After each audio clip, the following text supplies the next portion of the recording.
El pasado viernes, día 13 de junio, la entidad sionista de Israel llevaba a cabo un ataque, perpetraba un ataque contra la República Islámica de Irán, un ataque sin previo aviso, un ataque que ellos mismos han justificado como preventivo y que ha marcado pues, la actualidad política desde entonces hasta nuestros días. Irán llevó el caso al Consejo de Seguridad de Naciones Unidas sin éxito, para variar, y por otra parte respondió, como le corresponde legítimamente, con unos ataques cruzados hacia Tel Aviv que continúan en este momento.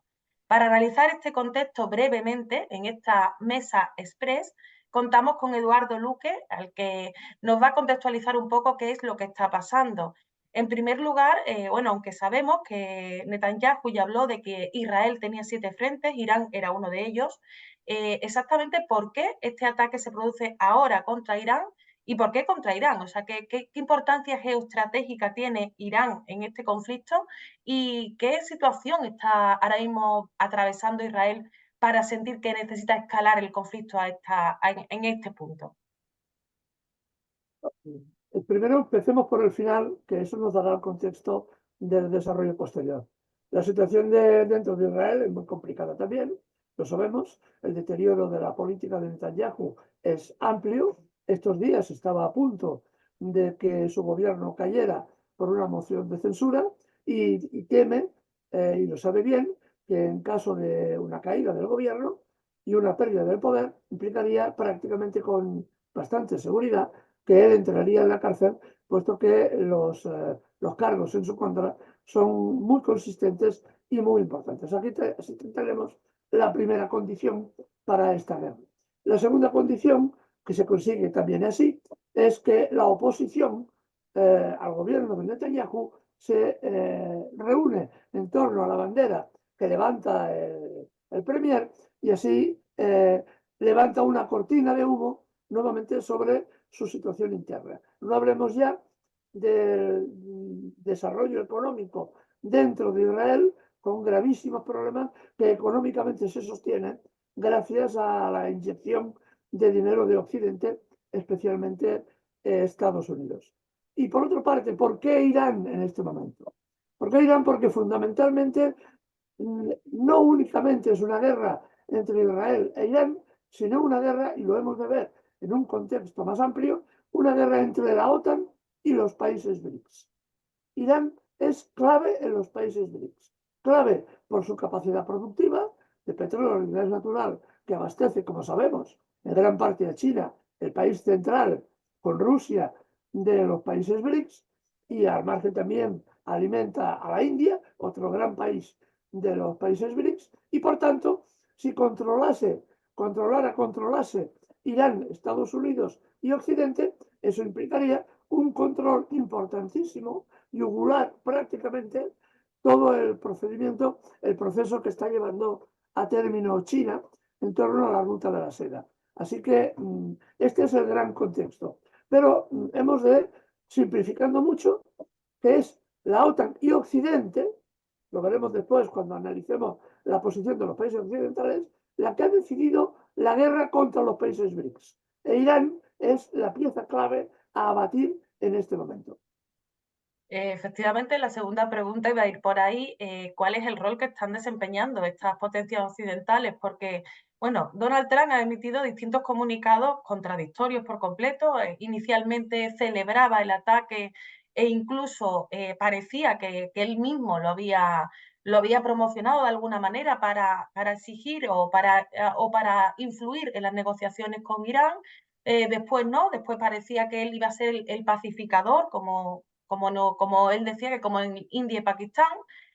Ahora está diciendo otra cosa, eso por un lado. Por otra parte, nos vamos a Emmanuel Macron, que hablaba de una guerra preventiva para evitar que Irán pueda desarrollar armas nucleares. Lo hizo un país como Francia, que tiene armas nucleares, eso para empezar, y además un país como Francia, que en su momento, recordemos cuando la guerra de Irak, se opuso a esa guerra porque el ataque preventivo de Estados Unidos no le parecía, como no lo recoge el derecho internacional, una causa legítima para iniciar un conflicto. ¿Qué está ocurriendo con esos países occidentales? ¿Qué rol están desempeñando aquí en relación a este conflicto, y también en relación al genocidio en Gaza, que de pronto ha quedado completamente eclipsado y donde esa que le estaba costando ya a estos países de alguna manera justificar ese apoyo que hacían a Israel, parece que ahora tienen una retórica renovada para ese apoyo.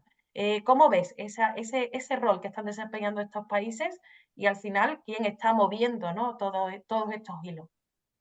Lo que ya es claro y evidente es de que Occidente, OTAN, ha tomado parte claramente ya en el conflicto a favor de Israel, porque nuevamente es lo que antes decía, ¿no? Es la OTAN contra los países BRICS, ¿no? ¿Cuál es la posición de Occidente? Occidente entendamos los grandes países occidentales, incluso el nuestro, ¿eh? Incluso el nuestro, que hayamos desplazado ya una fragata de combate a la zona, precisamente con bastante seguridad, como sistemas antimisiles para prevenir una posible reacción de Irán si Estados Unidos se acaba implicando aún más en esta guerra directa, ¿no? Lo que ha ocurrido básicamente es que Occidente va a utilizar la guerra precisamente como lo que tú decías, ¿no?, para intentar tapar su miseria también, su inactividad frente al genocidio en Gaza. Esta es otra de las razones de Netanyahu también para iniciar la guerra, levantar esta cortina de humo, pero también le ayuda a Occidente para pasar a un segundo plano este genocidio que estaba provocando y está provocando una reacción popular muy importante por todo el mundo. Hace muy pocas jornadas se reunían en Londres más de 500.000 de personas a favor de Palestina. Manifestaciones enormes y muy importantes que no tienen ningún tipo de cobertura mediática, ¿no?, pero que están ahí y influyen en la política gubernamental. ¿Qué ha hecho Occidente? El Reino Unido ha participado directamente del ataque la primera noche. Sabemos que aviones que despegaron de Chipre, las bases aéreas inglesas en Chipre, bombardearon Irán y se refugiaron posteriormente en estas mismas bases para ser repostados, ¿no?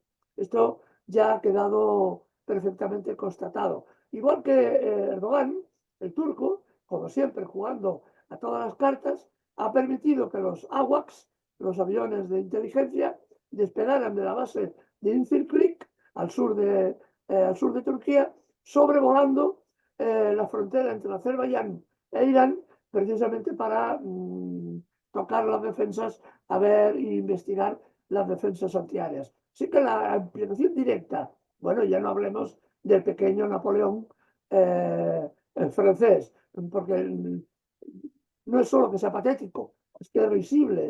Es una cosa que el otro día, sin ir más lejos, amenazaba con enviar su poderoso ejército a China para presionar a China sobre no sé qué conflicto se había inventado, ¿no? Aquel día había tenido una mala noche y se había inventado un conflicto en Asia y amenazaba con enviar al poderosísimo ejército francés, derrotado en África por 4 milicianos mal armados, con presionar nada menos que al ejército chino. Los chinos todavía se están riendo. Pero bueno, este es otro problema. Y ya no hablemos del canciller alemán, que hoy hemos sabido, bueno, ayer, anteayer, por las declaraciones de la exministra de Exteriores, señora Baerbock, otra personaje también que hay que tenerlo, hay que darle de comer aparte, pues manifestaba que los planes del ejército alemán para atacar de forma preventiva a Rusia en 5 años y que se han alineado perfectamente con Israel.